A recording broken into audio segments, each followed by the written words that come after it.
Yo, yo, yo, yo, yo, yo, yo, yo, yo, yo, yo. I'm BLJ34, accompanied by my boo, Ambonius, and it is good to be back. It is good to be back. This is Thank You for Playing Podcast, and I'm here with my lovely co-hosts, Toro Aww. and Lambonius. Hey. How you guys feeling today? Feeling all right. Feeling better everybody, after that. how y'all been? Been a minute. Yeah. Good to see y'all again. Thank y'all for pulling up y'all virtual chair. You know, we all spinning in these bad boys. Got quite a bit to talk about today. You know, we want to give another special shout out to our very first, special guest star. He flew back across the horizon, or Hootie Bob. He said, you know, we had a ton of fun, and he's looking forward to his return. So, yeah, good old shout out to Hootie Bob. Thank you so much for guest starring. It was a blast. Mm-hmm. We appreciate you. Oh, yeah. Yeah, that was a good time, man. Hopefully in the future we can do another collab on whatever topic that he's knowledgeable about. That was really fun. I like it.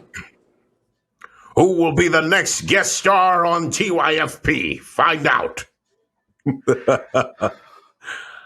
So before we get into the question of the week for you young men, let me just let me just let everybody know your boy finally upgraded. Uh-oh. Okay. I finally got me a PS5 in this thing.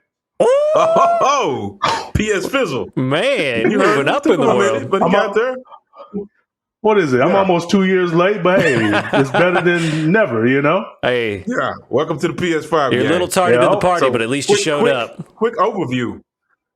Hell yeah. Quick overview, man. Was it overhyped, or are you feeling it? Like, what's good?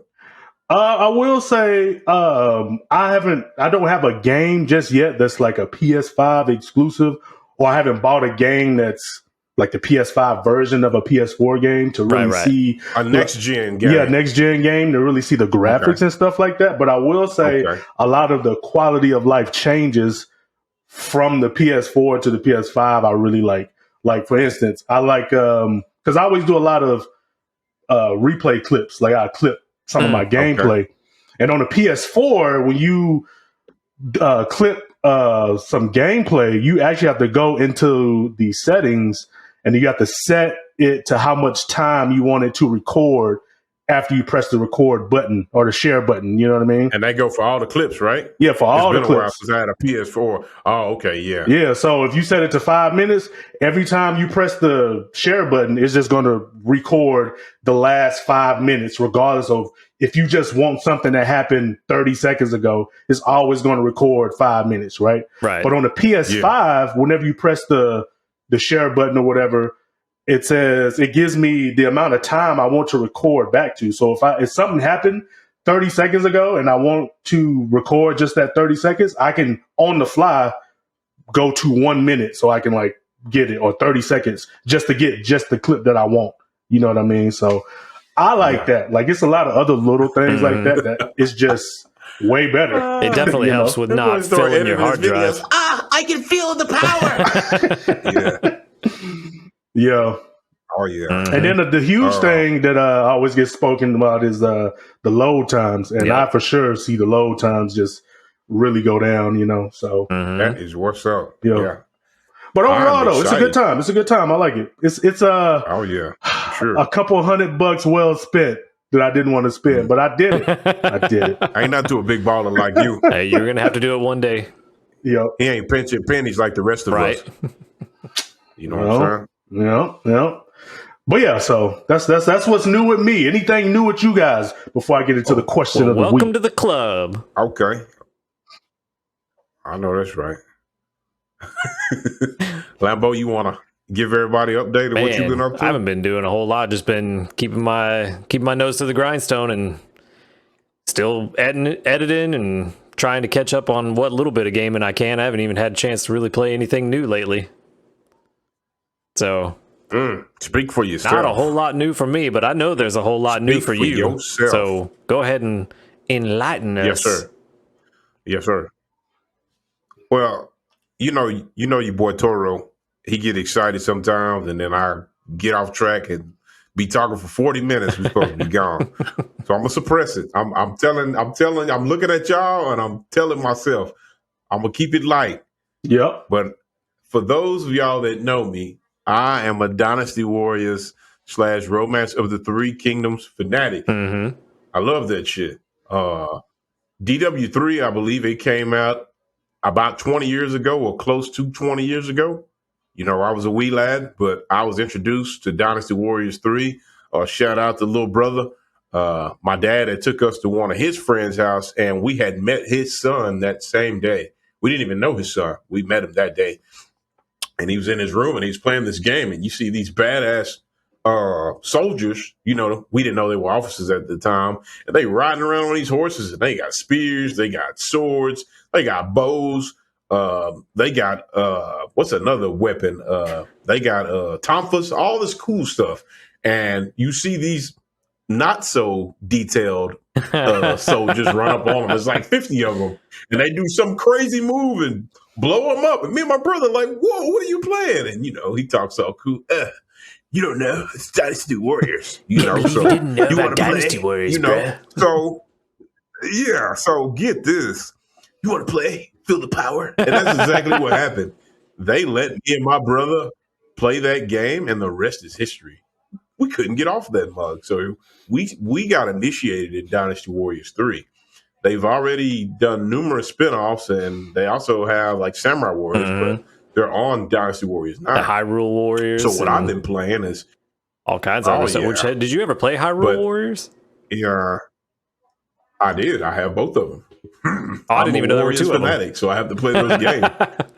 Oh yeah, Fire Emblem Warriors. I got that too. Oh yeah. But Koei Tecmo, yeah, they decided to write a love letter to the fans and created a Souls-like game. And Lambo knows I don't do Souls games at all. They're not my thing, especially Elden Ring. Like, I'm not talking down on it, not for me. Elden But Ring they is too decided hard. to do a Forbidden Jutsu. Yeah, they decided to do a Forbidden Jutsu and dip a Souls game into Dynasty Warriors sauce. So the protagonists that you can create, they are adventuring alongside all these legendary heroes that I've been following their stories for 20 years. There's no way I could not play that game. And there's no way I could not have beaten it. I've beaten that game. I'm already on New Game Plus. How many times have you beaten it? I'm having the time of my life. I'm working on the second playthrough, but the second playthrough, it ramps up the difficulty, and I have to carefully, gear up my character. But the character creator is a banger. Like, it's so cool.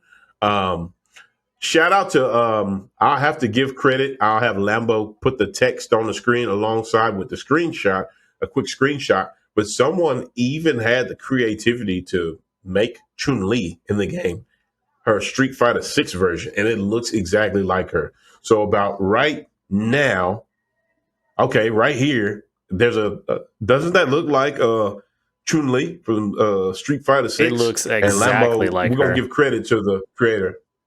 Yeah, that is so cool. So you get to run around, Chun-Li gets to have a straight sword or, a bow staff, and she gets to save the kingdom. And I'll admit, when you first told me about it, I thought it was going to be like, yeah, I could see how that's Chun-Li. It looks close enough. But then you showed it to me, and I was, yeah, bro, that looks exactly like Chun-Li. Yeah. Props to them. They did very good on it. It's difficult, but I was going to say before I let him grab the question of the week, the game is difficult. It is a Souls-like game, but the story will pull you in, and it feels rewarding when you beat these missions. I'd say that again. There's a special character. I mentioned him. It feels what? What? It's rewarding. It feels rewarding to finally get past it. Yeah. To complete the mission. Oh yeah, to get past it. I feel like that's what I've been saying about Souls I know games. What you're getting at. Oh yeah, for sure. But I say it's not for me. But like I said, what did I tell you? They dipped it into Dynasty Warriors sauce. Yep. I cannot. That's all it is. I cannot ignore that.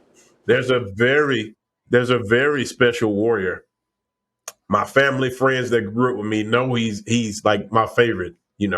And you have to face him in battle. We actually brought him up some episodes ago. Oh yeah, Bob, the mighty Lobu. He's hiding in that game. Shout out to BLJ. The mighty Lubu, he's hiding in that game, and you do encounter him, and it is an adrenaline rush, and it is a thrill ride. So I'm gonna leave it at that.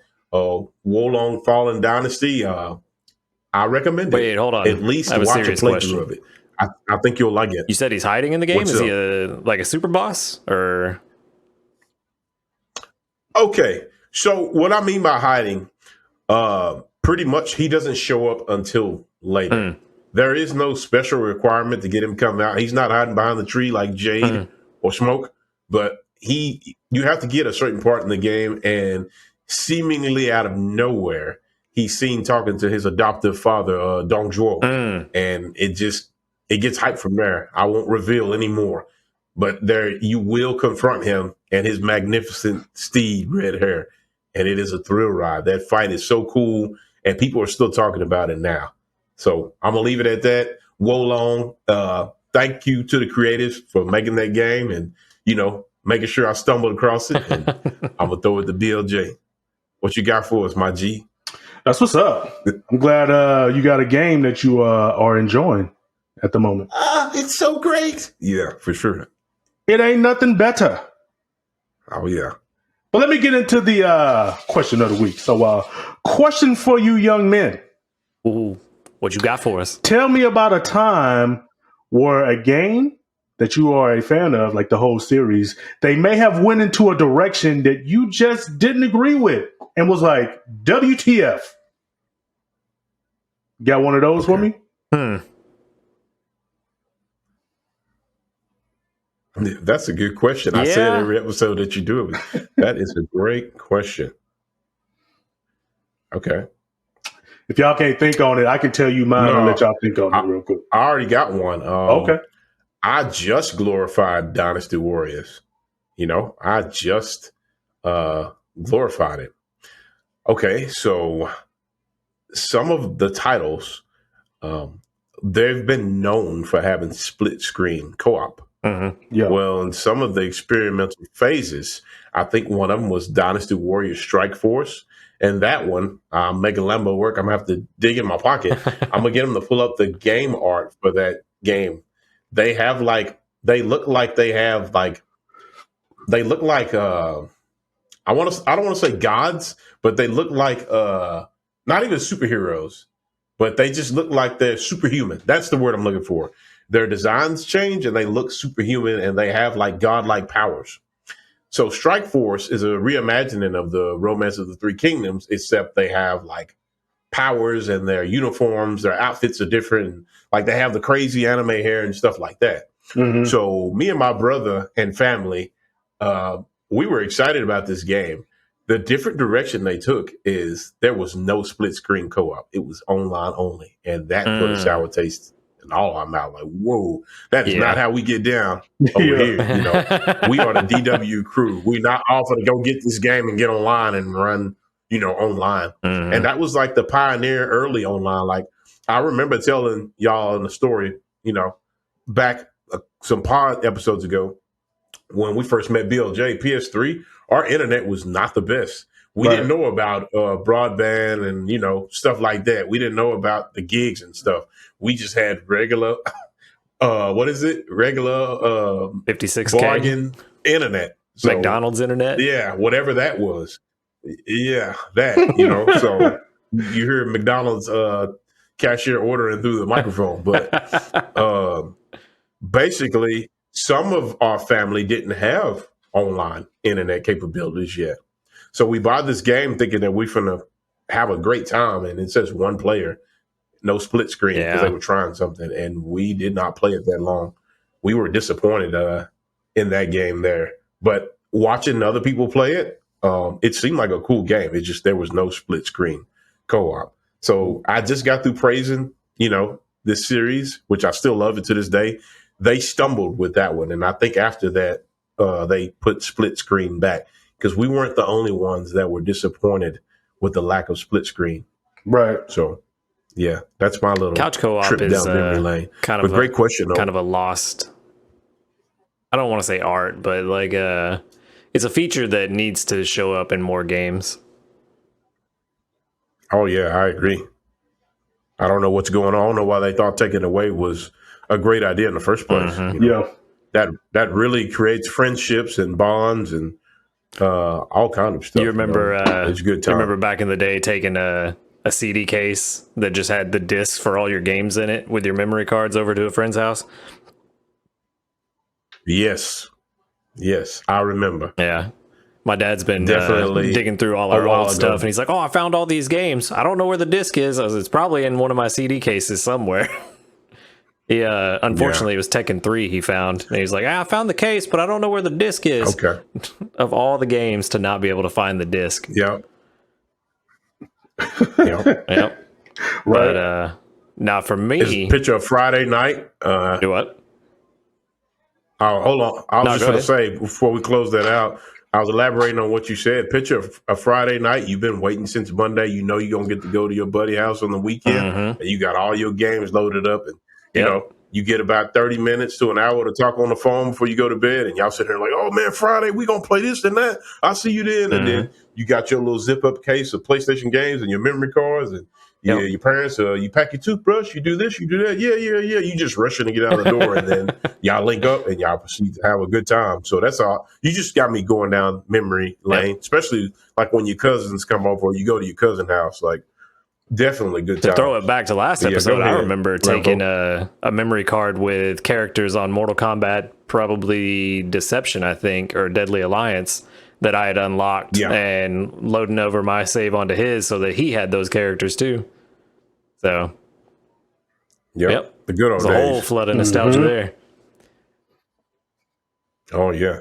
But now, to answer your question, BLJ, the one for me that, well, there's a few of them, but the one that I want to talk about, and Toro, you may agree with me on this, you may not. I don't think we've ever talked about this, though, is Final Fantasy 13.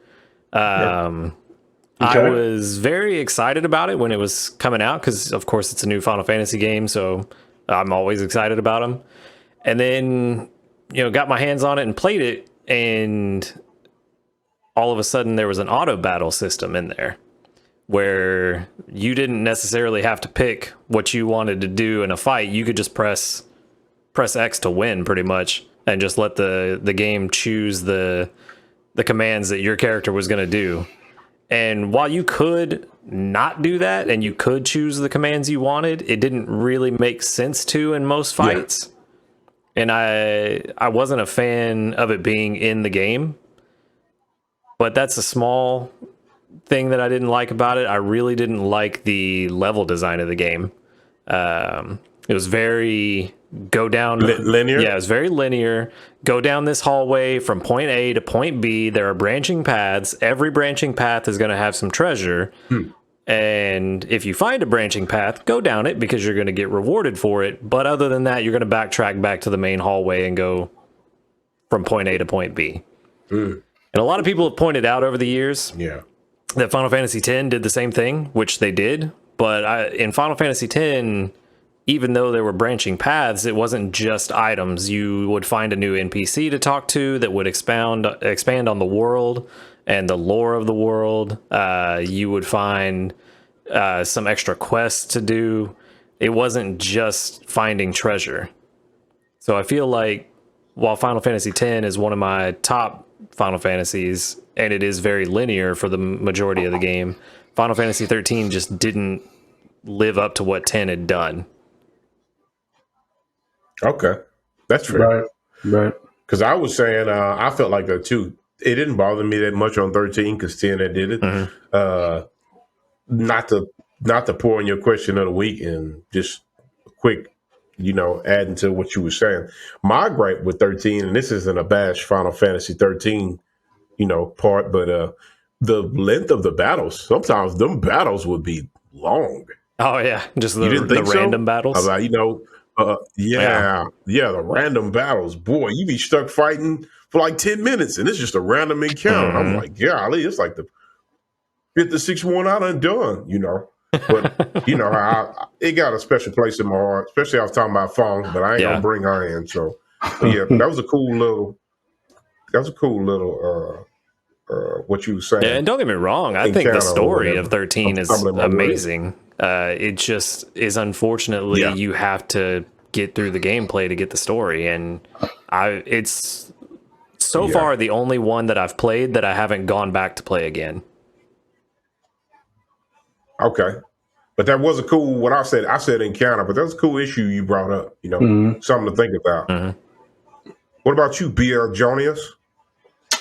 Well, guys, for me, I've spoken about this game quite a bit throughout our podding journey. But I'm going to go with The Walking Dead, the Telltale series, right?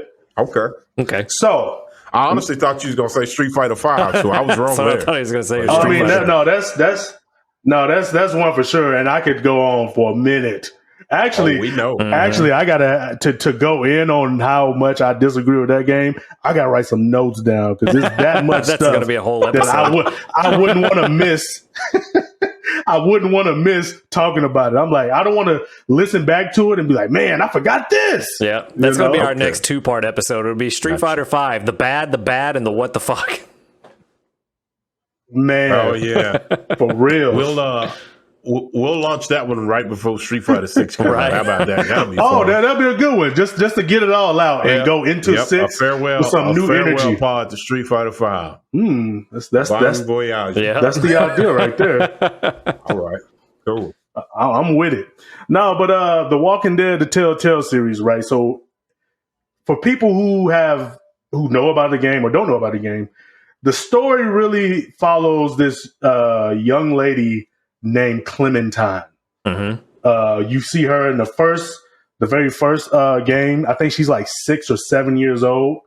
And there's a young man, older guy by the name of Lee that finds her in like a treehouse in the first season or whatever. And basically the first season, he's taking care of Clementine throughout the whole first season, right?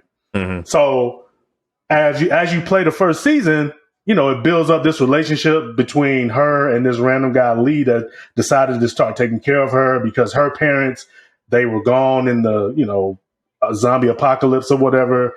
And, they build this up relationship and it's like, oh, this is so sweet. This guy find this little girl. Great, right?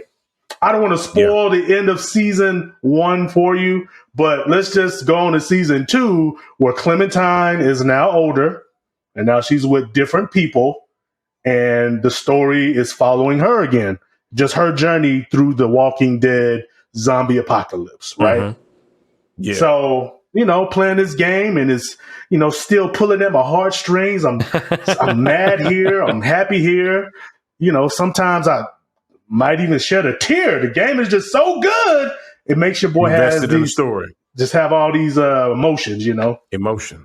Right. So let's fast forward to season 3. Uh-oh.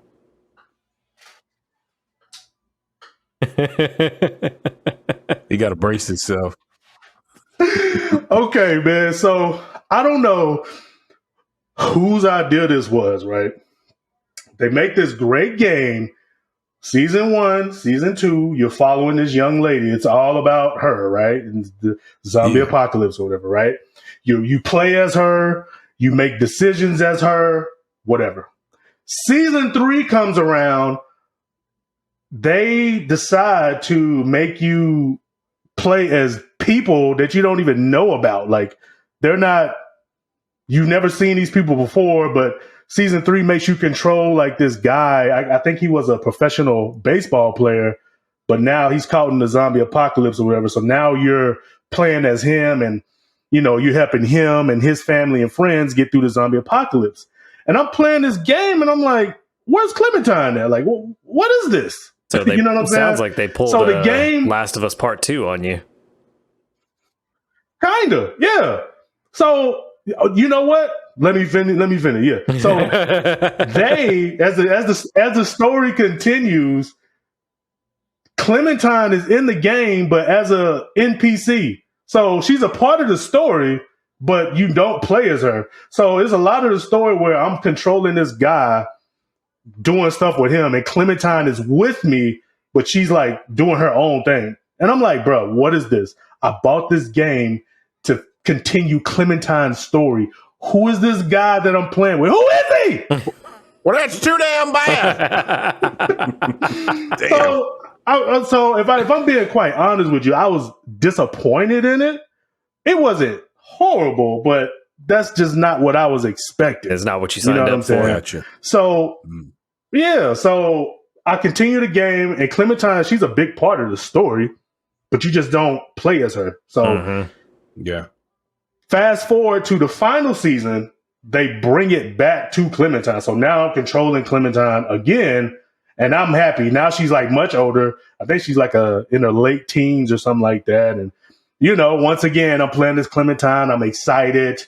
Things are happening. I'm happy. I'm sad. I'm crying. You know what I'm saying? But it ended well. You know, to play this game. Yeah, it ended well, but the third season, I was just like, "What is this? Like, why do?" It's almost like, you know, in let's go to MKX. You remember MKX? They introduced like Cassie Cage, Jackie Briggs. What's the guy named Takeda? What's the other newcomer? Kung Jin. Yeah, Kung Jin. Just imagine if that Mortal Kombat they decided to just have new characters. And no Liu Kang, no Johnny Cage, no. Yeah, he knew the name off Liu Kang and put me on the side, didn't he? He named him first. You damn right. Yeah, but that's what it was, though. Yeah, like just picture they made a new Mortal Kombat with all these new characters, but no Johnny Cage, no Liu Kang, no Sonya Blade, no Sub-Zero. But so imagine they're like Deadly NPCs Alliance in the back. They're NPCs in the back, like on levels. So you can play on this level, and Sub-Zero's in the back, just like cheering you on. Like, that'd be so dumb. Cheering you on with some ice cream in his hand. He turned into a polar bear, just whatever he's doing, you know? Yeah, so that happened. And I just didn't, like some weird stuff like that. But yeah, that happened, and I didn't agree with it. I just wasn't a fan of season 3, how they just took my girl out and made her an NPC, and now I'm like doing all this stuff without her. You know what I mean? So before we close out the question of the week, what platform is that series on? Because you got me wanting to check it out. Can you play it on PS4? Yeah, for sure. Okay. Yeah. I'm gonna look for it. I might start. Oh, you know what? Actually, there's a briefly. I'm bringing this up. I want to say, right, my very first time I was really frustrated with Capcom, right? It's not Street Fighter V. It was actually this game that they made called Capcom Fighting Evolution or Capcom Fighting Jam. Y'all remember that? Yeah, you told us about with the lion and the that game, right? Yeah. So it had like you could play a Street Fighter 3 characters and Street Fighter 2 characters, and then it had Red Earth characters, and then it had what's the game with the devil? Not the devil guy. What's the Darkstalkers? The vampire guy. Darkstalkers? Yeah, I think it was Darkstalkers. Yeah, it was like 4 versions of like different games you can play in the game. But when you played this game, I think it only had like 16 or 18 characters or something like that. But every level had all the characters that you wanted to play in the background, like cheering you on. Like it was this one level. It had Honda in the back. It had DJ in the back. It had Sagat in the back, had Adon in the back, and I'm like, these are all the dudes I want to play with.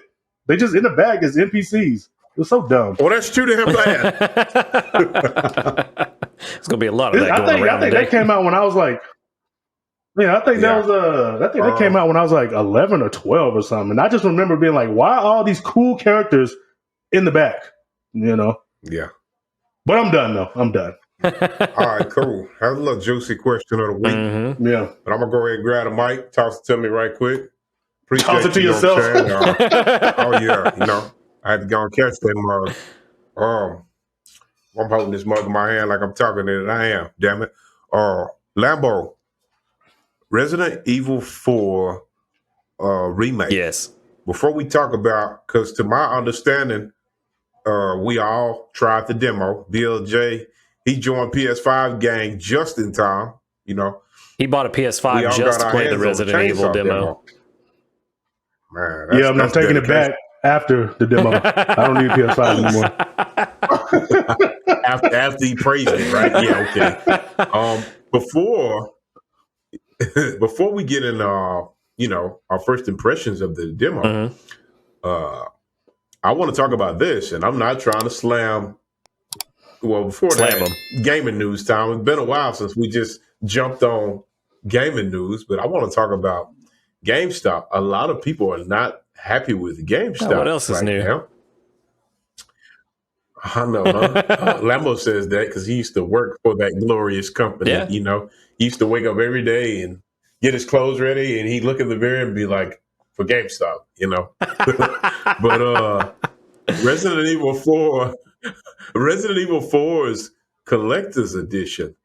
Uh, I'm not gonna lie to A y'all. lot of Y'all money. gonna probably think my pockets are lined with the gold. They're not. But I saw that Leon statue, and Lambo swears I have a man crush on him. I just think he's cool. But I saw that Leon statue along with all the other goodies you could get, and I put in for a Resident Evil 4 collector's edition bundle. Right? Mm-hmm. Cool. A lot of other consumers, fans, did the same thing. Scalpers. But GameStop sent out, GameStop sent out a compassionate letter, supposedly Full of compassion. showing a bit of empathy that, they were not able to fulfill their order. And it was basically a letter informing them that their collector's edition pre-order is canceled. And man, what a dumpster fire that was/is. Yep. I welcome you people out there. If you're sitting in your virtual chair, I welcome y'all to look it up on YouTube, but people are not happy. For once, I feel like I was Dr. Jones or one of his, one of his, damn, I can't think of the word, one of his accomplices or whatever, we made it under the sliding door just in time, or the boulders falling down, because I have not received I don't want to call it a rejection letter. That's kind of harsh, but I haven't received an email saying that mine was canceled.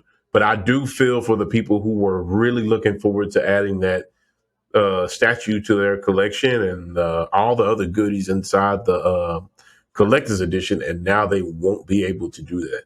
So I don't know what's going on with GameStop. I don't know why they why they allowed that many pre-orders in the first place. Yeah, maybe that's what I was going to get behind the at scenes, too. they didn't know how many collector's editions they would have. Yeah, go ahead. You was inside the hive, so what do you know when about I was it? there, when we had collector's editions, especially high dollar collector's editions, we did have a limit to how many people could pre-order them. And even since I've left, I've been on the unfortunate side of wanting to get a pre-order for a collector's edition, and they were already gone. They had a limit, and I wasn't able to get one. Oh man! So I'm not sure why with this one they either didn't have a limit or they had the limit set too high. It could also be that maybe it's something with the distributor or the manufacturer, that maybe they couldn't secure enough collector's editions or as many as they thought they would have been able to. So it's possible it's not GameStop's fault. I'm not saying it isn't. Yeah. You can't tell that to the consumer, because, like I said, it may be a case where GameStop is just unfortunately in a bad position, but it may also be GameStop's fault. Yeah. I'm not going to say they don't make dumb decisions. They do all the time. But I'm just not sure how they got to this situation. But weren't you saying that they only canceled pre-orders for people that didn't have it paid off in full? Or did I make that up? I did not say such a thing. I did not want to spread false information. I didn't say disregard what I said. I think it was just I think it was just a time sensitive thing. Yeah.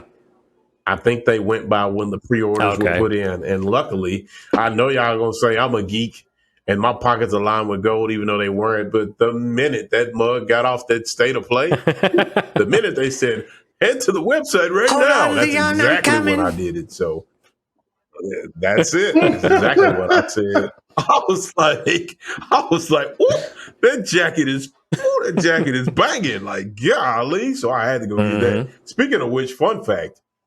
Y'all see me walking around in this. I guess y'all can say I got a man crush on Leon, but you can actually buy his jacket in the game. But that biatch costs $1,500. I was like, you got me clucked up. You mean in the game? In real life?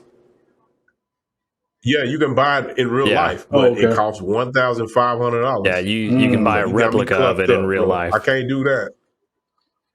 Yeah, and that mug looks good though, but I'm like, yo, it don't even get that it's a cold nice jacket, but is it a down here. $1,500 nice jacket?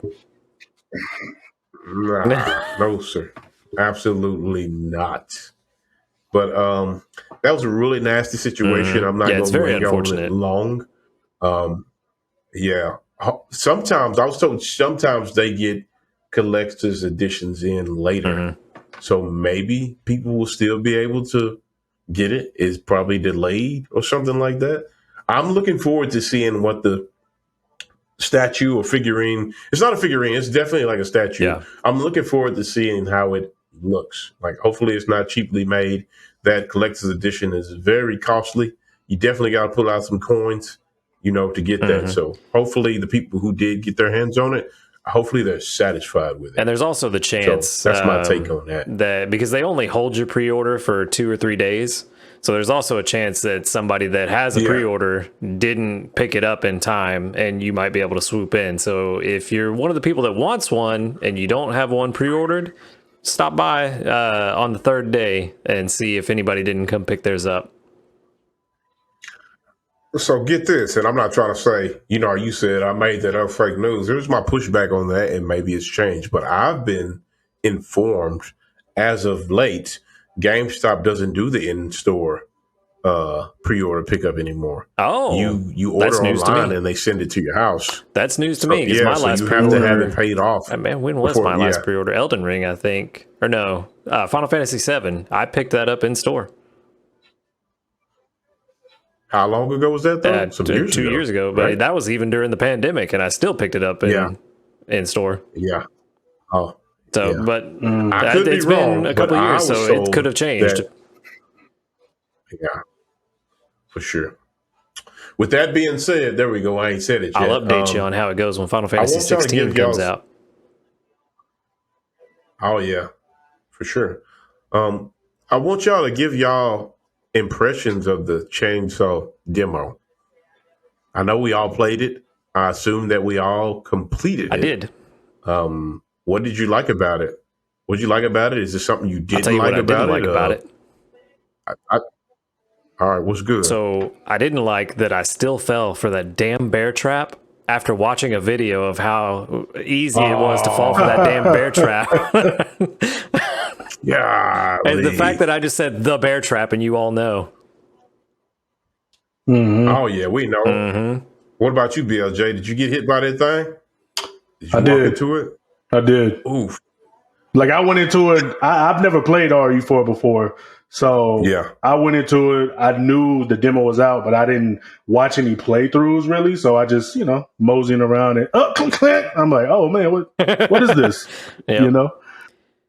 Yeah, I watched a video. But I want to say overall, it's a. Oh, go ahead. You go Lembo. No, so it's a really good game. But one minor thing I really didn't like about it, and I don't play Resident Evil games. The only one I played all the way through is RE5, and RE5 shout out to Sheva. Yeah, RE5 and 4 kind of play similar. Pretty much the same type of game.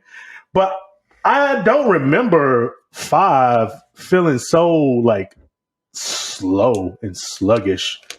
I want to say Leon, like when I'm in the midst of fighting the people in the village and stuff, he just feels really slow and just you would think if zombies are chasing you, like you'd be like really sprinting, but like I just feel like so sluggish moving around with him. And you know what I mean? You would think he'd be faster given that he's a special agent now, like he's highly trained.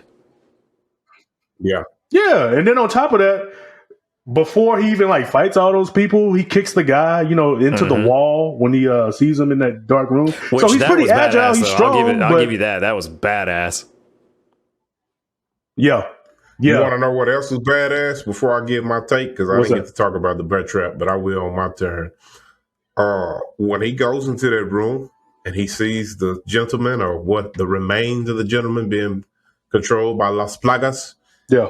Leon actually speaks Spanish this time around to communicate with him. And I thought that was thugging because in the original, he did not speak Spanish. That so was, I thought that that's a good touch. Was a cool.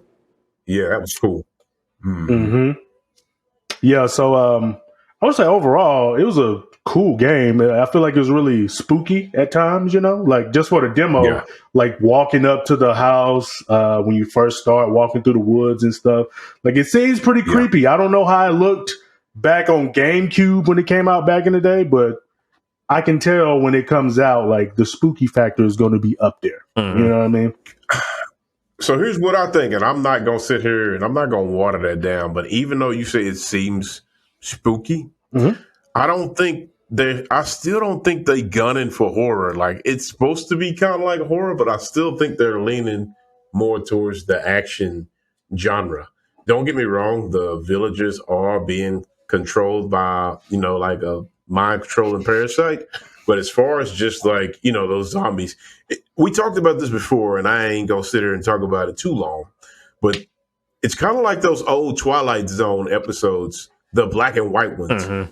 Those episodes are decades old, but some of those episodes to this day scare the shit out of me. Like I'm not a chicken, but if you sit and watch those episodes, and you sit and watch those episodes and you see what's going on, given their special effects and stuff, they're not as, relevant today.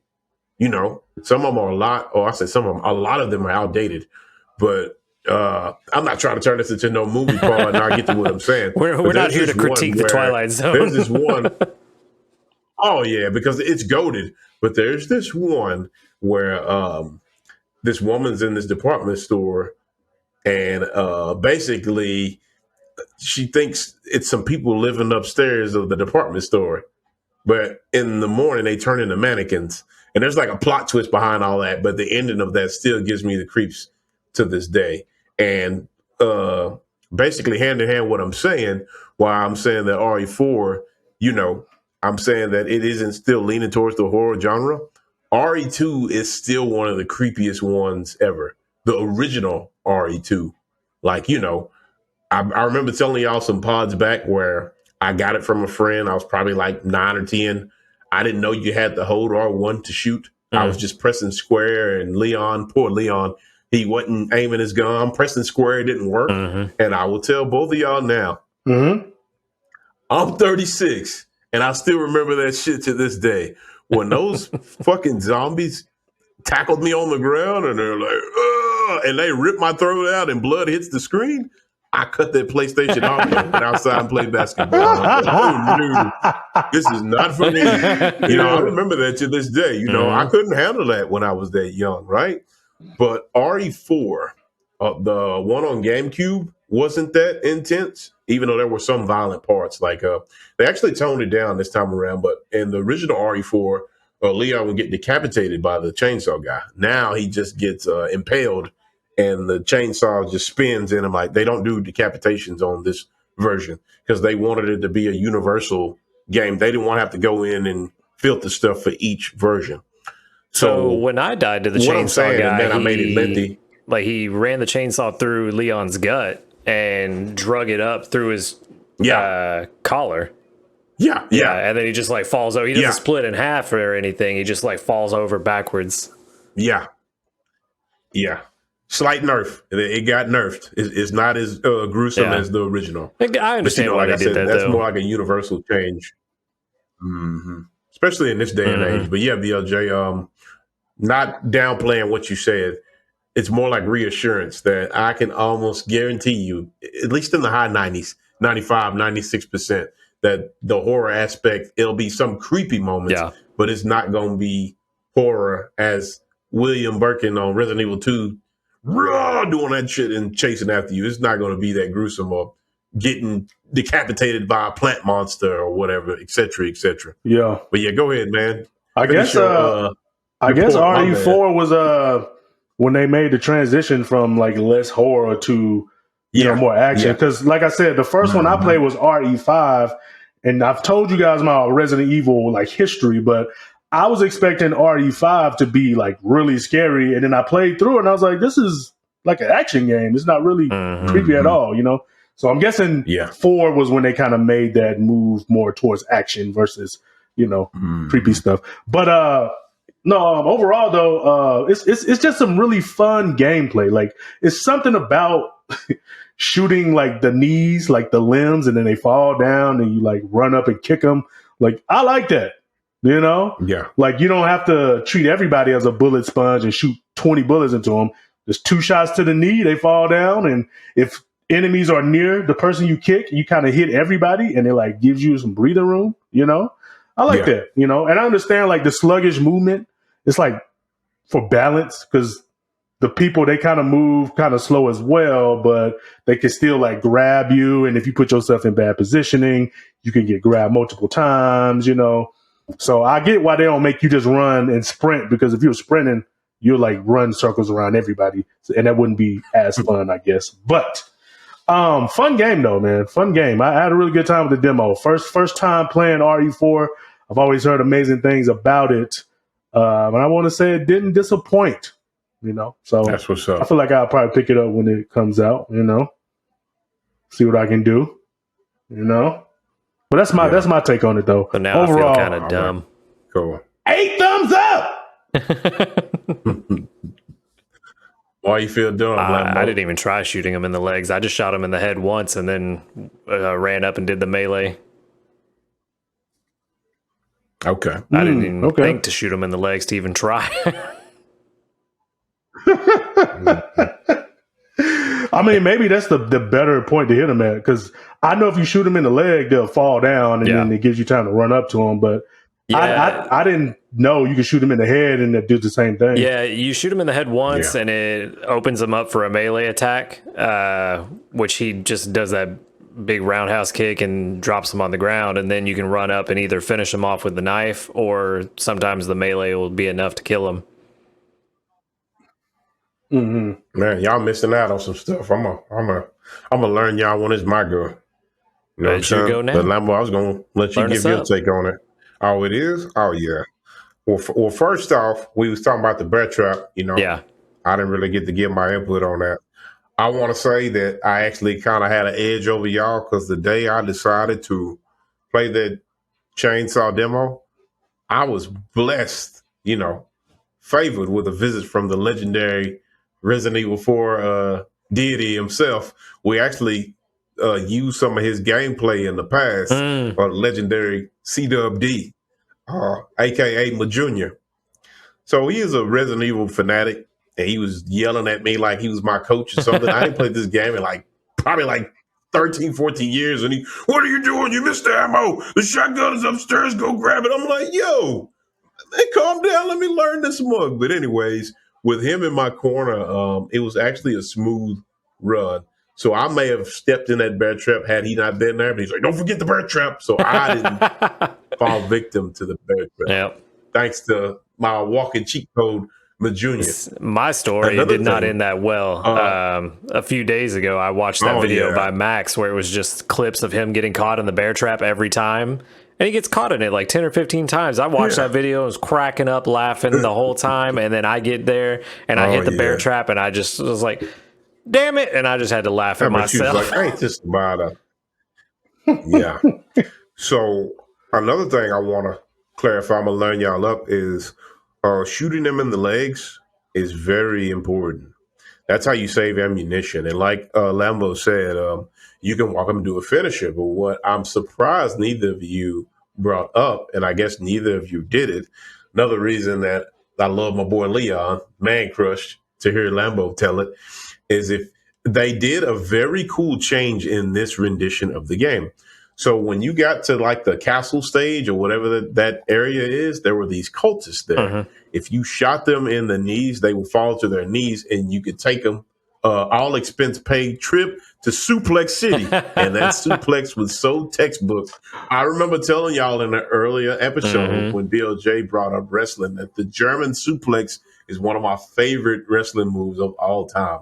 So now what they did, much to my delight, now if you shoot any enemy and they knees buckle, you can run behind them and give them an all-expense trip to Suplex City. And it's so textbook, and it looks so good in this game, and that is a good way to finish your opponents. Lambo said earlier that you could use your knife to finish them off. Now that is a good strategy, but you have to be careful because this is something else y'all didn't bring up. That it can This break. time around, your knife has limited durability. It can break, and you have to find other knives, during your campaign. And I'm not gonna lie, when they first told me that definitely put a sour expression on my face. Like, I don't want to be looking for no knives, but I'm gonna do what I can and try to explore and find those knives. But his finishers, I'm excited for him. Hey, before you keep going, I did the suplex one time because when you get into the village and you go to the left side, there's a woman outside sweeping, and I shot her in the leg, and then I did the suplex on her. But that was the only time I was able to do it because if everybody's facing you when you shoot them in the knees, like you can't really run behind them while you got 10 dudes. You know what I mean? Actually, but the suplex is a nice finish, though. Oh, you can? Oh, yeah. Yeah, actually, you can. So they can't interrupt your finishers. I'm pretty sure you're invincible. I'm pretty sure you're invincible while you're doing the move. My problem was they would get up before I could do the suplex. I thought they got up too fast. See? But told you Leon's super slow. Oh, yeah, but my whiz kid brother, shout out to little brother, even though they were getting up and they looked like they weren't on their knees anymore, they aren't fully standing up. As long as, look at me getting all buff. Jeff gonna say I'm flexing. You know what I'm saying? But as long as they call Officer Jeff, get all the way up, yeah, Mr. Parks. But as long as they don't stand all the way up, you can still suplex them. And my brother was taking them to Suplex City repeatedly, and my brother was like one of the worst RE players ever, though. Like, I have to put him on blast. He's so aggressive, and he runs around in circles. He had about him and 11 Las Plagas or whatever they are infected. They were all in a room. I'm like, I don't know how you gonna get out of this. Somehow he did, but he's awful though. Like, he died about probably like 5 or 6 times. He's bad. He's making me stressed out watching him play. But another guy I want to talk about. What about the chainsaw guy, BLJ? I don't know if you said you didn't play the original, but Lambo, you remember the original chainsaw guy, right? They gave him a makeover. Oh, you didn't? No, I haven't played Resident Evil. This game, they gave him a makeover. Okay. So the only Resident Evil I've played is Code Veronica X. Or Nerf? Okay, cool. Well, now this dude's eyes is like way over here, under that grocery sack. The original one, they was not like that. But this time, the mugs is bulging. Yeah, they bulging out the grocery sack, and he's sitting there coming at you with the chainsaw. I'm like, damn. I was looking at that. I was like, that anatomy don't make sense because his eyes are like really spread far apart. Way over there. That's like some praying mantis and shit. Yeah, I guess. Yeah. And Las Plagas is in there growing, but yeah, the years have not been kind to that guy. But gameplay impressions. I'm used to the speed from the original, so the speed does not bother me. But I will say, these zombies, I keep calling them zombies. I'm just going to call them zombies for the sake of it. They've been in the gym. They've been on a treadmill. They've been doing push-ups. They are not slow to me, and they are aggressive. They did seem pretty aggressive. The original, they would swing. Yeah, they would swing, recover. Now they just constantly after you. And, man, you need a smoke break after that, jumping out the window, pushing down the ladder, going upstairs and getting the shotgun. But very impressed with the pacing, very impressed with the gameplay. Oh, yeah. What are you talking about? Neither of y'all did what? Shotgun? What you mean? Oh, y'all didn't get it? I did. I got the shotgun. I told you I had the strategy guide with me. And if I committed the cardinal sin of not getting that shotgun, he probably would have flipped out. So no shotgun for me? Go upstairs and get the shotgun. Yeah, he was like, it's behind you see that building with the fence? It's at the top. Go get an ammo. I was like, yo, calm down. But yeah, he's a Resident Evil 4 enthusiast. But that's all right. I just did the pistol only challenge run. Hell yeah. The pistol only. Yeah, when you beat the demo, they left in Leon's iconic line, and he's like, where's everybody going? Bingo. And I was like, okay, they put it in. So such a dumb line was actually in the original. It's cool. It's cool. Oh, man. I was like, Leon, now is not the time to joke. You just watched an officer get burned alive. Yeah. Yeah, and he just ran for his life, and then everybody walks by him, and that was a creepy scene. They definitely updated that scene where they leave. This one is a lot more creepier, but him saying that was pretty cool. But I'm very impressed with the demo. My only gripe, BLJ's gripe was the speed. My only gripe is sometimes when I'm turning around, the camera will go out of focus and it will zoom in. It looks like it's first person. Like there were minor camera issues that I was not used to. Other than that, I really enjoyed the demo, and I'm going to enjoy playing it when it touches down. The 23rd? We're almost there. By the time this pod releases, by the time the pod releases, it'll be here. So I'm looking forward to it. But I enjoyed it. Good. And what Forrest Gump say? And that's all I have to say about that. Something like that. I don't know. So I don't watch that terrible movie. Yeah. Whoa. Damn. You know what? Off the grid. Yep. Never mind. I'll tell you why that one and Charlie and the Chocolate Factory are terrible movies later. Yeah. All right. But in other news, more recently, I came across this. It's actually a retro style Resident Evil game called Echoes of the Living. It actually plays like RE1, RE2, like it has the fixed camera angles. And it has the tank controls. Are they fighting off zombies? I think so, actually. I mean, I didn't really look too far into the game, but the game, I think they are. There's like dead people. Yeah, it looked just like Resident Evil. It's more like a spiritual successor to the classic. So it's like the classic Resident Evil style, more like a spiritual successor. Heavily inspired. Yeah. I mean, if you're looking at it and you didn't know what you were looking at, you would think it was RE1 or RE2. Like it looks identical. Like a other than the character looks different. But So but it's called Echoes of the Living. There's like a 15-minute playthrough on, I think it's IGN.com. You know, if anybody that's looking at this hears that game and they want to, check it out, go look at it. It's pretty entertaining. I actually watched the whole 15 minutes of it. I didn't think I would, but yeah, it was pretty good. Pretty good. Cool. Yep. That's what's up. But in other news, I know it's been a while since we you guys seen our pretty faces. And there's been a lot of gaming news and fun that's happened, and we just didn't tap into it. So one thing, or a couple things that happened, there's been some new Tekken trailers. A few of them. Lei Wulong, you win. A few Tekken trailers. How have you guys felt about those? Yeah, I'm just imitating the Tekken 3 announcer. Lambo, you wanna charge through first and tell them how you've been feeling about the trailers? I am excited about these new trailers. Man, we got Kazuya, we got Jin, we got Paul Phoenix, Martial Law, and King, I think is what we've gotten so far since the last time we met, right? Because didn't we? Yeah, we discussed Nina. Yeah, we talked about Nina before. Nina got discussed. That's how long it's been. Yep. But they've been dropping them like crazy every few days. But they all look good. Not even a week. Like, yeah, very good. They look very good. I want to ask y'all this. Episodes ago, I've said that a lot, this particular part, but we were talking about favorite video game characters of all time, and I named off Kazuya Mishima, right? Yeah. I will tell y'all that when he touched down and they showed his Tekken 8 variation, I was very aesthetically pleased. Like the voiceover lines, the presentation, the moves, just awesome. And he's whooping on his kid, like Jin. You know, I'm big about the lore.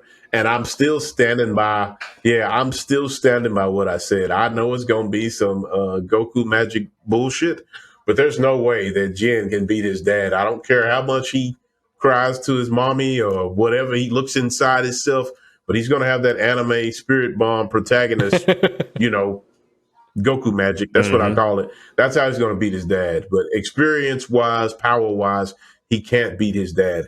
But Kazuya's trailer, they showed him roughing him up pretty bad. Yeah. And it's kind of like saying Gohan to be stronger than Goku, which I'm not going to bring that in. They wrote in that nonsense. Here we go.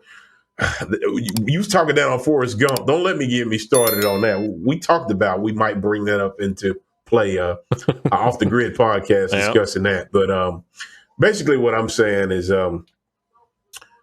Dragon Ball Z wise, and boy, I might light a fire in the comments. I don't care. You'll piss everybody off. Breed Gohan, I don't ever see him surpass. I don't see him surpassing his father and Vegeta ever. Like they're half human. Humans have limitations. Woo woo woo. But back to Tekken.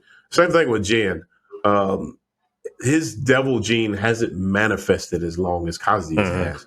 And Kazuya fought for control with the devil gene's instinct. You can see in Tekken 4 where he was fighting, the impulses of it off. And he finally learned how to control all of it. There's no way that his son can beat him, to me. I'm part of the Kazuya fan club. I just don't see it happening.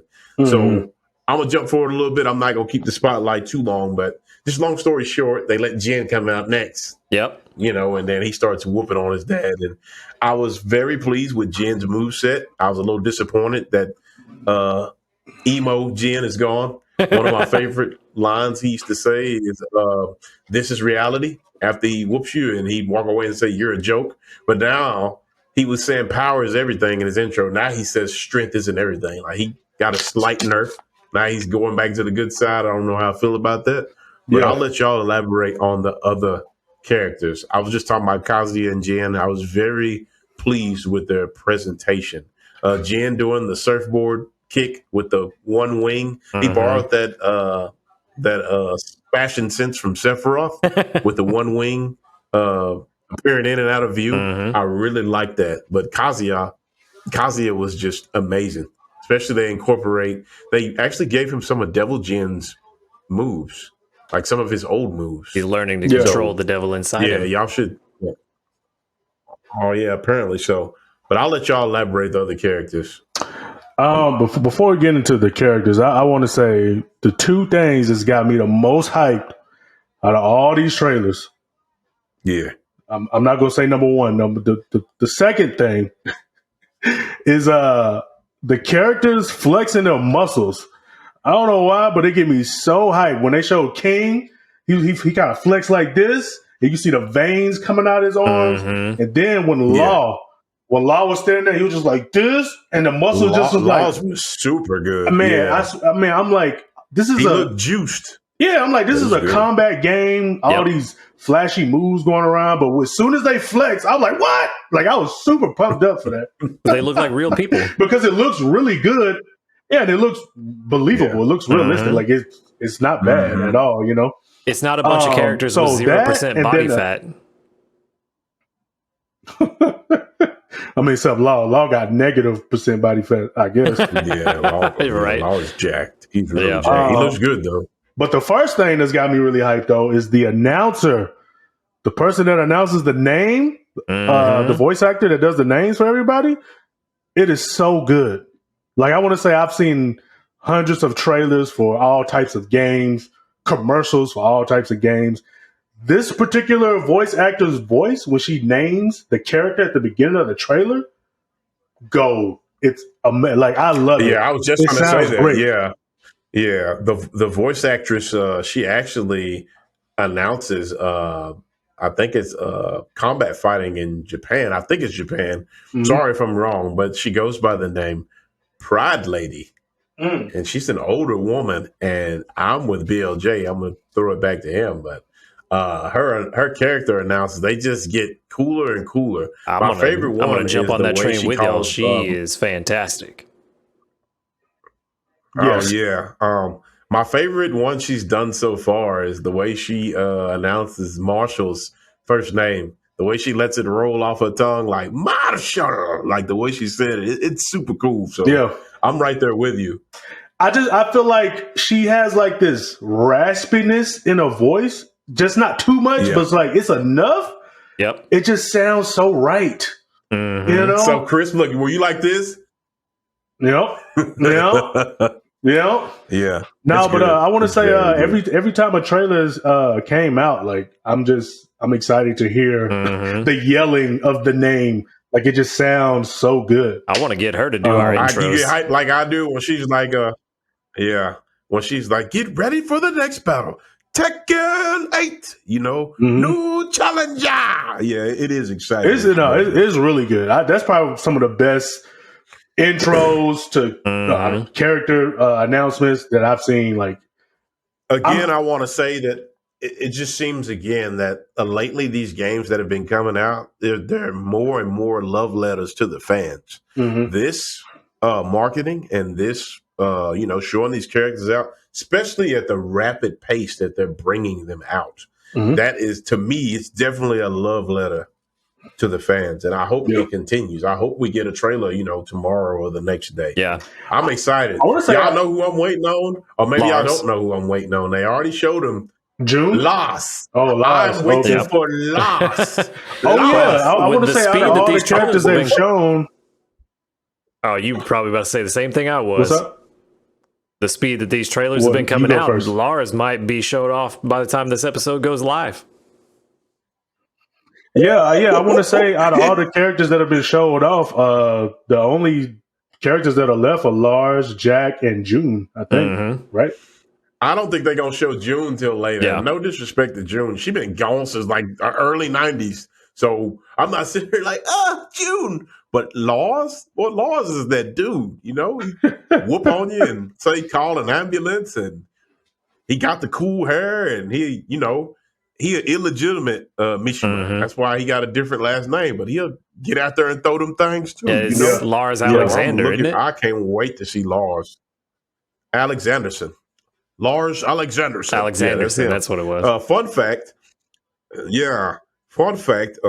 Little brother played Lars in Tekken 6 and Tekken Tag, but he suggested that I try Lars. He said he felt like that me and Lars, had chemistry. My play style and him, it would work. And he actually was right. And, he actually one of my favorite characters ever. Like his, I didn't know Lars was a turtle. Am with a character. I think we talked about it. Oh, what make you think that? You know what I'm saying? That he a turtle. That one flew over my head. Because if you and Lars have some chemistry for your play style, I mean, you kind of turtley. Oh! Shout out to my cousin Theo. If he listening to this, he probably up with his fistball. That's what he called me, a turtle. But y'all know me. What makes a good character, right? I'm not a tier. I'm not a tier enthusiast. To me, a character has to gravitate towards me. They have to have style, personality, their voiceover lines, and their play style just has to be fun to me. I don't really do the whole meta thing. I play my own way, and I still get far, right? Lars has all of those things, like his voiceover, his interactions, his combos. He warps in and out with that speedy dash he does. Like, Lars is really cool, and I'm looking forward to, what he says and what he does in this Tekken 8 trailer. And I'm going to jump with BLJ and Lambo. I'm looking forward to how the announcer, announces his name. So I'm looking forward to that. Hopefully he appears soon. But that's my take on that. And to add to the announcer part, I really hope they keep her around for the actual game. So, minor spoiler, they've been listening to round one fight. It's not her. But what people are hoping is she's an unlockable voice pack. Oh, yeah. And they might do that. That'd be really cool. It might be a reward in the game. Yeah. Like, people are already asking Harada, will she be in the game? Can y'all put her in the game? So they might, do a deal with her, and she announces the rounds or announces the character's name when you select them or something. So, well, we know what we got to do. I don't know. We'll got to see. hit up Harada on Twitter now and let him know what we want. He's probably going to cuss us out. Shut up. Don't ask me for shit. Don't ask me for shit. Yeah, y'all can do that. Shout out to Harada. Don't ask me for shit. Yeah, I don't know. I don't really like get on those trains to like, oh, well, let me get on Twitter and just tweet this and hopefully they change this. But that's one change I would be down for, or one DLC pack I would be down for sure, for sure. Yep. For sure. Yeah. So out of all the characters they've shown so far, which ones have most impressed you? Or which one specifically has most impressed you? Oh man, I want to. My boy Paul Phoenix came in and said Yahoo! So he already sold me. He came in on that bike and yelled Yahoo! So I want to say I'm with though, Paul. I want to say multiple trailers have certain moments that I just really like from all of from Paul. Paul's smile, right? This is probably one of the few times I'm gonna tell another man I like his smile, but his smile in the game, his smile in the game is pretty sick. When he does his rage art, when his sleeve bursts off his arm, pretty sick. And then before that part, when he poses and there's like some like Japanese letters in the back. Yeah, the kanjis with the globe at the bottom. That's sick. That was fire. I want to say with Law, what I told you earlier when he was flexing, that's super sick. I want to say his rage art though, the ending to it looked kind of cheesy. Not because it's the Bruce Lee move, but like when he's like going down, his face looked like it like gets elongated like this way because he's going down so hard, I guess. But it just looks super cartoony. I loved it, especially his facial expression, like they doing a tribute to the late Bruce Lee. No, that was fire. While we nitpicking on Law, let me kick some dirt on him too. And I think I told one of y'all this off the grid. I told somebody, lighting a flame in the comments, probably again. But this game, we've been talking about this game's realism, right? How real it is, the physics and stuff. So my minor nitpick with martial law, and I know you're like, Toro, you got too much time on your hands. His nunchucks are in this holster on his back, right? Looks super cool when he does his nunchaku attacks, right? However, nitpick incoming. When he activates his rage art, he pulls out a second pair of nunchaku, but those are not anywhere on his body. Where were you hiding those, Marshall? Is why would you make it? Yeah, why would you make it so cool that when he does his single nunchaku attacks, he goes in, takes it out, puts it back? But for the rage art, like that's an easy fix. Like put the second pair of nunchaku on his leg, like on a leg holster or something like that. Like, don't ruin his 10 out of 10 by making him reach in his magic pocket. Like they nailed it, but I hope they go in and change that. But if they don't, oh well. But we sit here giving our impressions, right? I really hope they fix that because I haven't played Law for years. And part of that reason is, shout out to my cousin Theo. We have a fierce rivalry in Tekken. And Leo. Theo, he pretty much says, hey, Law is mine. Back up, my whatever. Another shout out to Looney. Looney's more of a my boy Ryan, he's more of a Eddie Gordo player. It makes my stomach, queasy. But, when I know somebody's a character specialist, I try not to play those characters as much, Yeah, there you go. This is an attack on Eddie Gordo players. Yep. I believe y'all play Eddie Gordo like this. And y'all still win. But Tekken 8, I'm thinking about playing Law. Like I like the tribute to Bruce Lee, and I just think he looks really good. And to double down on what Bill J said, when he flexes and he sits there all juiced up, oh man, that sold me. So I might play Law. We'll see. And a quick thing on Paul, and I'm gonna jump to the back. You didn't mention this. That judo slam he did, where he popped him up in the air and he caught him mid-air and he slammed him on the ground. Oh yeah, that sold me. And that's new for Paul. He's never had like a combo ender throw before. There is a channel on YouTube, and I think that I mentioned it off the grid, but it's you guys that love Tekken, y'all should check it out. Really cool content. Hi Buff Gigas, please. That's what it's called. And he shows you where that move that Paul is using, he brings up, or they, I don't know the gender, but they bring up instance. I'm sitting here stuttering, brain fart. But they bring up an instance of someone using that move. Yeah, they bring up an instance of someone using that move in real time. And I'm amazed at how accurate that Bandai Namco got that move to look. It looks exactly like the way the practitioner did it on their real life opponent. Yeah. So like I said, that was really cool. I know one of y'all is going to bring up King, and I'll let y'all do the King breakdown, and I'm going to sit here and chill. You know what I'm saying? I want to get one thing out before we like get into the characters again. But I know a few episodes ago, we had a topic about stage transitions, and in Tekken 8, they have stage transitions, just like they do in past games, but it's a little different. So in like Tekken 7 or Tekken Tag, if you hit somebody off a platform or a building or something, it shows them being hit through the wall or the barricade or whatever. And then the next screen, the next camera shot is the lower level camera, and you see the character just fall down onto the ground. It's like a jump cut, ain't it? You know what I mean? Yeah, but in Tekken 8, it actually shows them getting hit through the thing, and it follows the character falling down on the ground. And I was like, oh, this is a nice little touch. And it's real quick, too. It's not like, like an Injustice transition where it's like a movie.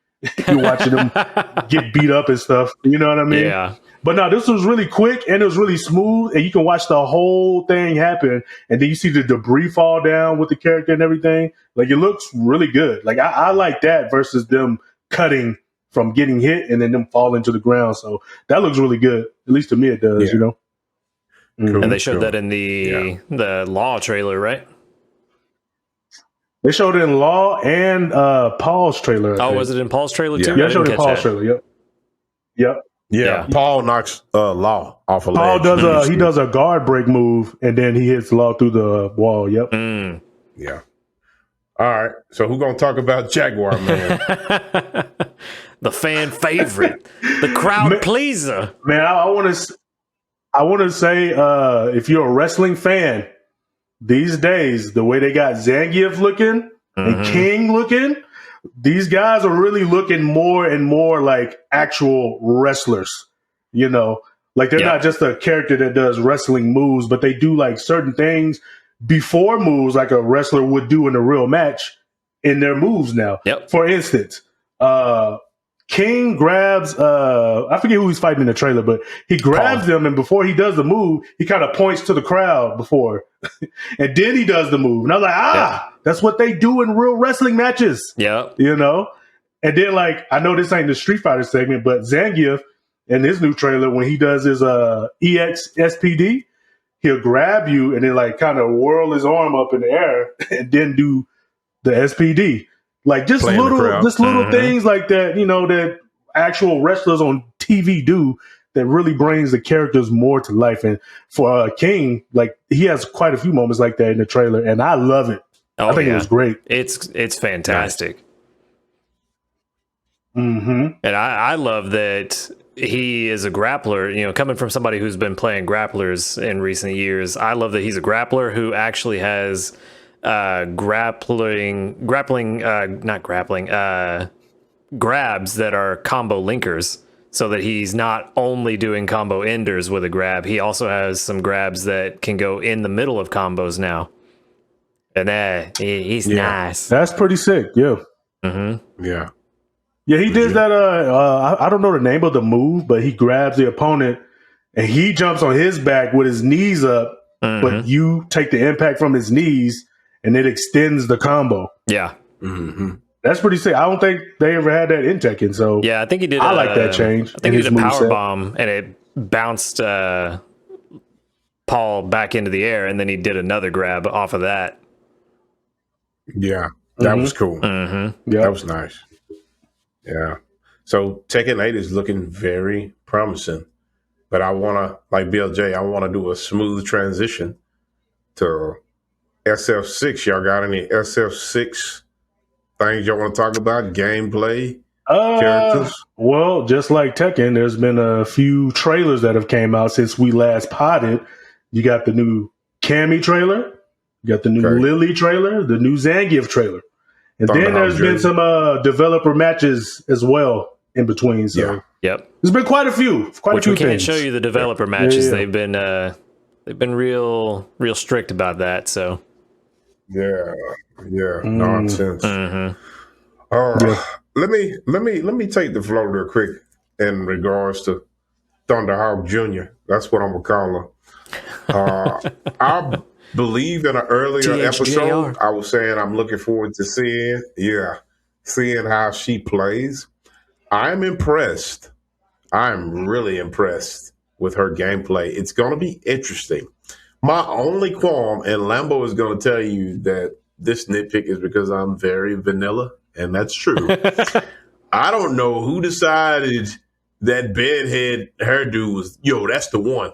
That's the one. Like, I do not understand the Heihachi Mishima thing she has going on. Yeah.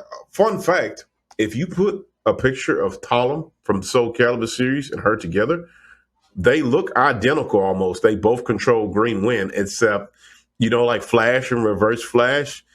Lily looks like Reverse Flash because her hair, same hairstyle as Talon's, except it's up like this. And I'm wondering why they did that. Like, man, whatever. It's your creative vision. I'm not there creating the character.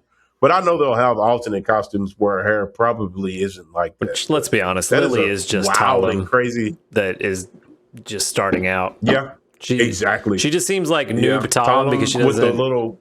Yeah, she's not as in control of the wind in her. She's not as experienced. Yeah. But Talon was born, hundreds of years before her, if we want to go down the timeline, a sacred wind tribe. But I'm not going to open up the Soul Calibur. Maybe she's just a very, very distant descendant of Talon. Maybe. But her weapons, I was watching a video by Rufumong, and he actually knows the actual name of the weapons. But I'm going to just call them war clubs. I like how they include those in her moveset. Mm-hmm. The little zany move, super move where she spins around, that was cool. And I'm looking forward. BLJ, let me ask you this. Yeah. When Lily does her level 3, she loses control near the end and she falls on her opponent. Yeah. So I ask you, do you think that was her true level 3? Her desperation level 3? I think that's her regular one where she has a decent amount of health. I don't think that's her desperation level 3. I don't think they're showing off the desperation level 3. Yeah, so I think it's the regular one, but I don't know.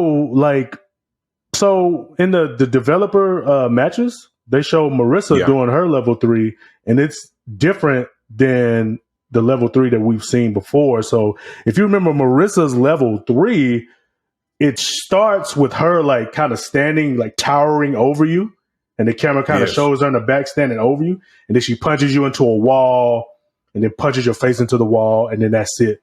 But when she was fighting Zangief in the developer matches, when she did her level 3, it didn't show her towering over you at the beginning. It just showed her hit you into the wall, but because it was her desperation level 3, at the end when she punches you into the wall, she kind of like rubs her fist off on your face, but it leaves a heart on your face. You know what I'm saying? Okay. So it added something to the end, but it took something off the beginning. So anyways, I'm saying that to say with Lily's level 3, I really don't know. Like, I don't know if that's like they're still making changes as to what they want it to look like, or if it was like a desperation. I don't know. It could be that. I want to say that is a cool little level touch. 3, she nails it. I think that's what you're kind of getting at. I'm hoping that it ain't backwards to where the regular one, she lands it, but they be like, oh, when she messes up, it does more damage. I hope that she makes her father proud, and the one that does the big damage, that one is the form perfect. I think it's Raging Slash or whichever. I really hope her desperation, her desperation level 3 is actual T-Hawk. Like, instead of her falling down, he falls on you, boop, and then that's his cameo. Then he leaves. It could be like a father-daughter Kamehameha type of thing. Yeah. I hope while we sitting here theory crafting, I hope she has a win quote where she looks up at the sky, or I want her to mention her dad. Like, Father, do I make you proud? Or I did it. I would think that kind of like Dan, if she mentions her dad and her not her win quotes at the end, but like in between rounds, if she vocally says something about her dad, I might you have see to that, stick Dad? with her the whole time. Yeah, yeah. I would be hyped. That would be Question: cool. You said you'd be hyped for that moment, but you've never really been a T-Hawk player, have you? Or did you? Do you like No, I T-Hawk? have been. Oh, I have been. I am a Thunder. You hear I call him Thunderhawk. I don't even call him T-Hawk. I done played Thunderhawk since 2. You probably don't remember, but when he was in 4, I played him. Me and Terrell played him. We love Thunderhawk. Well, no, that I guess I missed that because Terrell was playing Fei Long when I was playing him, and then when I was playing you, I think you was using Bison in 4. Bison, Ken, but now let's dial the time machine back. He has this one move. The Avengers, Marvel, and Disney, somebody probably played Street Fighter 4 and gave Hulk this move. But when Hulk slams Loki around, Puny God, that's T-Hawk's Rage and Slash. You know what I'm talking about? Yeah. To this day, that is one of the coolest ultras I've ever seen. I wasn't too big on T-Hawk's English voice actor. He's actually Jin Kisaragi from Blaze Blue. And T-Hawk's this huge 7'3" giant, and he sounds like Jin from Blaze Blue. But I'm not going to get into that. But I do You like will that know move, the Rage price and of Slash. true justice. Yeah, but I do play Thunderhawk though, and I'm glad that his descendant, since he's not in here, I'm glad his daughter is in the game. But tell us about Cammy, man.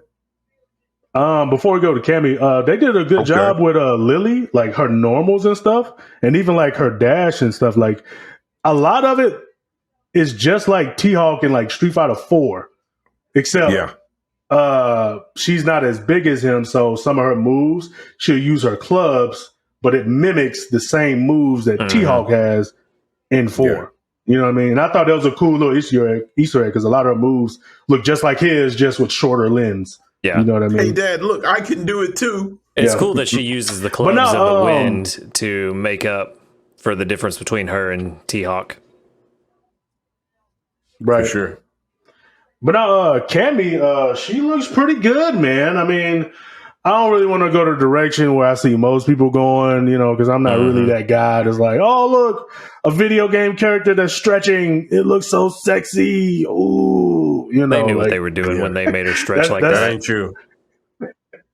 Yeah, for sure. Yeah, but I mean, well, tell us what you did like. Man, I'm gonna start off with her costume. I think her costume is super sick. Yeah. And I've always been a fan of like how Cammy looks. Like she just has this iconic, the one piece green suit with the green slashes on her legs. Yeah, and then she got the red, what's it called? A beret, I think it's called on there or whatever. And it's a cool look. But now they gave her a jacket and she got some leggings on, and like it's like a completely different look, but it just feels more importantly so right. Yeah, she cut her hair. Yep. She cut her hair too. She cut her hair. Yeah. She's been had that long hair forever, and she cut it. And most of the time, let me tell you how Capcom freaked it. Most of the time, when you do a major change to a character, especially a character who's been rocking the same look for decades, like Cammy, they got away with cutting her hair, and I haven't seen a single complaint. I'm sure they're out there, but they're minuscule, right?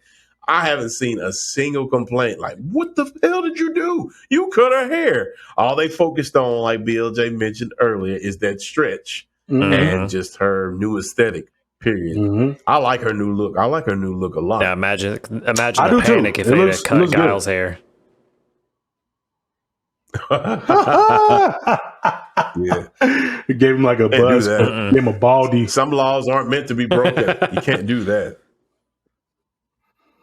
But no, so her costume looks pretty sick. I'm a big fan of it. Yeah. It looks really good. Yeah, Cammy's redesign looks very good. Her level looks really good. It looks pretty sauced up.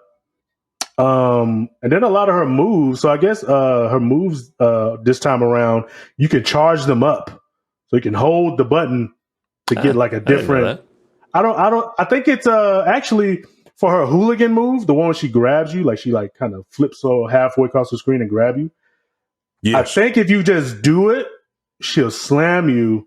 But if you like hold the button, I think it gives the move different properties. Like it launches you in the air and you can combo from that. You know what I mean? So that her cannon spike, which is her DP, you can charge that up. I don't know if you can hold the cannon drill, but I do know her moves are like chargeable now. You know, so I think that's pretty sick too. I don't know how that'll work during combos, but that's a nice little change. You know what I mean? Let me jump in right quick, BLJ. You might was going to say it, but you ain't mentioned it yet. Tell our fellow potters that's got their virtual chairs pulled off. I want you to tell them, learn them up like you learned me up. It's a certain move or technique she uses. You say it's in another form of media. Did you so check this out. So this check is what we're this building out. up to.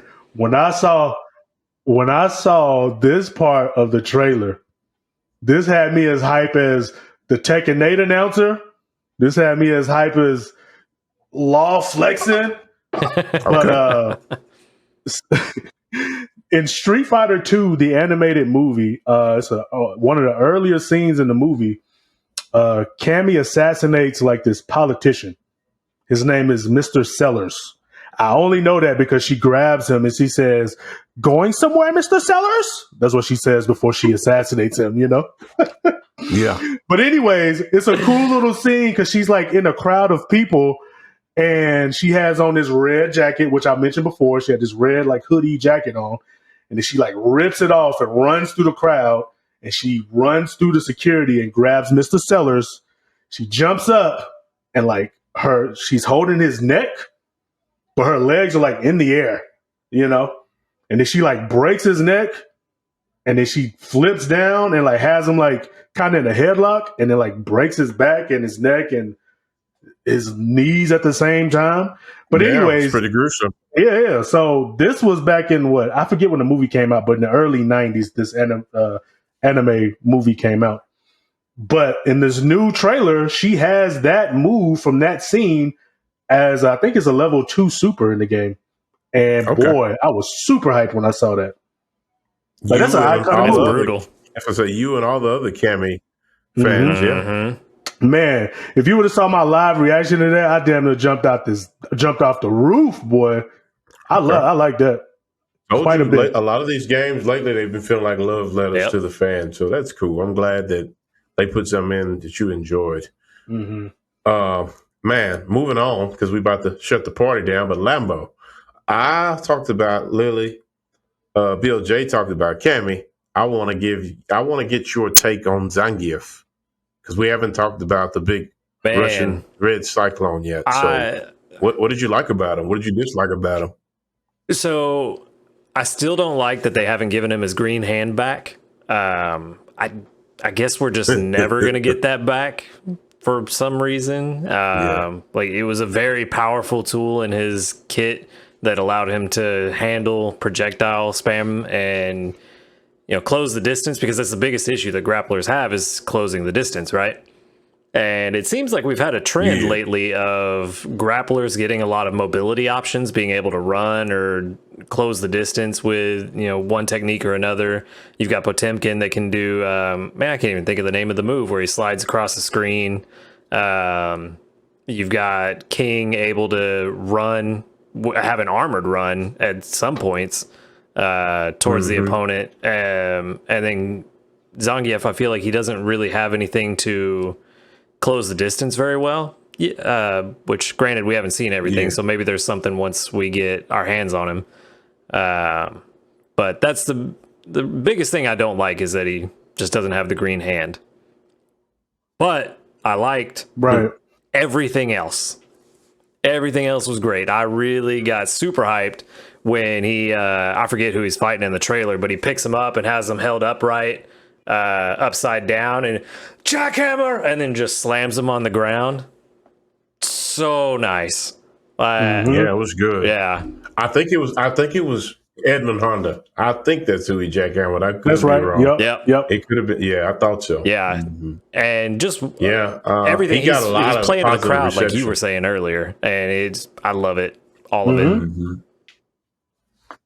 That's cool. Well, one thing that's really great about his look, his costume actually looks pretty sick too. They got went away with the red trunks, and they gave him like a whole like you know what you call leggings or whatever, but it's a different design. Tights. But Yeah.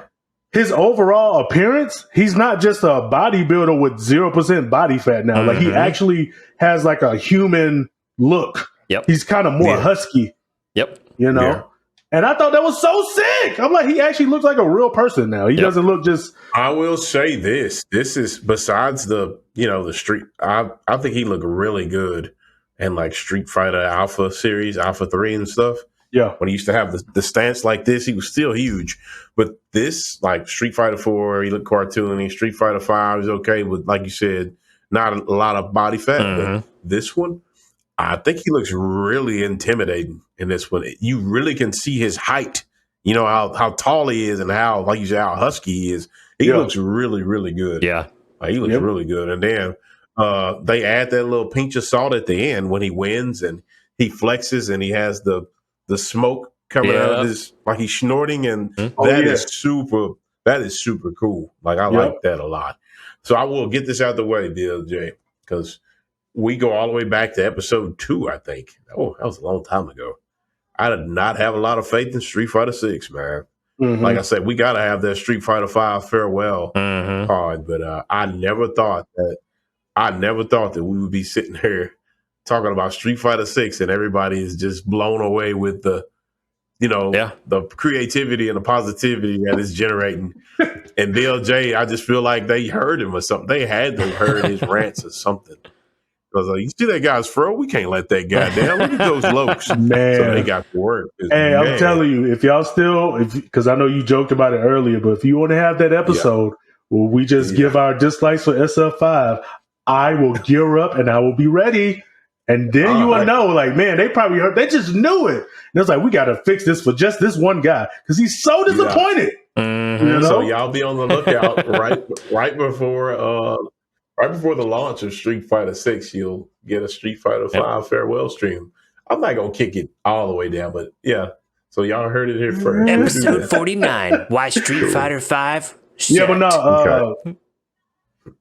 Zach, he was looking amazing though. I mean, actually, to touch on what you were saying, and I'll just leave it at that. But it is kind of strange going from Street Fighter 5 to where everybody was just, they had whatever they didn't like about it. The content at the beginning of the game, the lack of combos, or just all kind of stuff, right? Do you go to the next game and like it's just all been praised, except for the box art, which really doesn't matter in the main scheme of things. It's not that big of a deal. That, and I want to say there was a complaint about something else, but it was also very minor too. But the main meat and potatoes, it's been praised by everyone, and I love it. It's a change of pace for sure. I definitely didn't think that I'd be sitting here today looking forward to Street Fighter 6. You and me both, bro. Shout out to BLJ for weathering the storm. We some Fox fans. BLJ weathered the storm. Hey, one last thing about Zangief. They showed in the developer matches trailer match or whatever. He jumped and did a drop kick, and it was a wall bounce move. Did y'all see that? I didn't catch that. Yeah, so he jumped in the air and did, I'm assuming, his heavy kick in the air, which is a drop kick, and he hit Marissa, and it literally hit her full.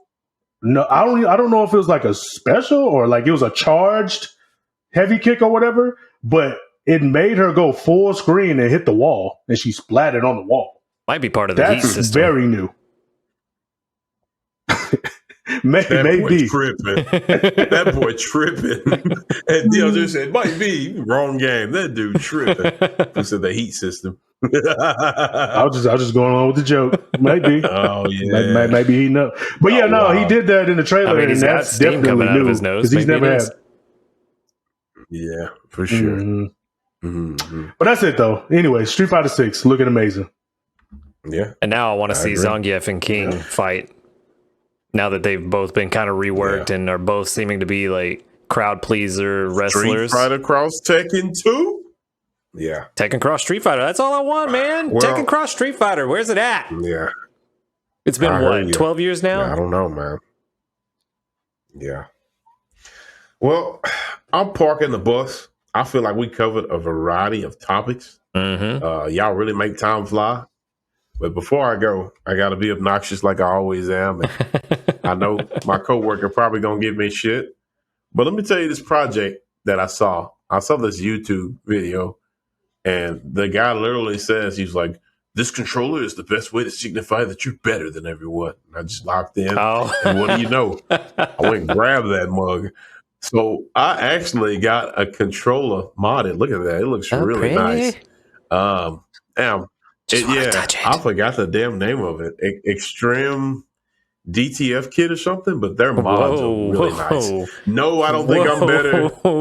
No, I don't. Yeah, whoa. That's a hell of a name. Anyways. Your controller's DTF? That's crazy. Whoa. It's what it says. But anyway. No wonder it's got a bigger hole on the bottom. I'm better than everyone. But I wanted to show this bad boy off. This mug looks nice. It feels nice, too. So if you're into that type of stuff, look up some of these mods. If that's your kink, we ain't shaming. Nice. This one changes. It changes colors and stuff, but I landed on this color. I really like this color. So not really a plug because I don't know the name of the company, but hey, take a walk on the wild side. They ain't paying us. They don't get a name drop. Modded. Shout out to my boy. Hold on, right quick. Shout out to my boy Looney, Ryan. He likes putting this type of stuff together. So he did it. He did a phenomenal job. So I'm saying to you in front of all these people, great job. I appreciate you. Thank you. Okay, flex over. How much was that? How much was that shell for the controller? Like $30 or something like that. That's the original shell. Only the buttons. Oh, you just got okay. Got you. Mm-hmm. And they were clear buttons. 24. Yeah, 24. And the LED, the buttons and the LED, it all came in one kit. It was like $24. That's not too bad at all. Oh yeah, I'm looking to get a new controller for my PS5, but with the SNES controller scheme, like my PS4 controller. I'll have to see if I can get somebody to put that together for me for free. Oh yeah, I know. Speaking of which, boy, you just put that in my head. Looney, I will have another DTF kit soon. I hope you got your tools ready because but as part of our agreement, you do owe me a free mod kit. I'm not going to say why or how, but I'm looking forward to. I'm looking forward to the second controller being modded. I'm glad you're a man of your word, and I appreciate it. But with that being said, I think Counter, that's two. Mm-hmm. We're gonna park this bus. This pod felt good. There was a lot of gaming news we talked about. Hopefully, y'all enjoyed the ride. But sadly, the three of us have to go to work. Some of us earlier than others. I'm already pushing them. I'm already pushing it. I need to take my ass to bed. So might be calling in tomorrow. I want to tell y'all to thank y'all. Oh yeah, I want to tell y'all thank y'all for playing video games and thank y'all for playing this podcast. And it has been an honor. Thanks for sticking with us thus far. Mm-hmm. And I'm gonna throw it to my main squeezes over there and let them tell y'all what's on their mind before we get out of here. I got a little something on my mind. I actually got a question for you guys that I would like for you to answer down in the comments. I'm curious, how many of you listen to the podcast versus watch the podcast? If you would just, like and subscribe, and while you're at it, let me know down in the comments whether you listen, watch, or you do a little bit of both. I'm really curious about that. Interesting question. If I had to answer that for myself, I'm more of a listener because I'm usually doing things and I listen to it back if I listen to our pod. But that's more what I do. Podcast? Where I listen to things. Oh, hold on. Yeah, and listen. And here's the thing. Let's kick some dirt on them together. He'll say, "Well, Lambo, if you could put this right here," and he don't even watch it. Like, what in the world? He just listened to it. Well, I'll tell you. Hey, no, it's 50-50 because sometimes I listen back and now it's 50-50. We got Lambo. Yeah. Sometimes I listen to it and then sometimes I look at it. You got to watch out. Right on. You backpedal that fast, you might trip.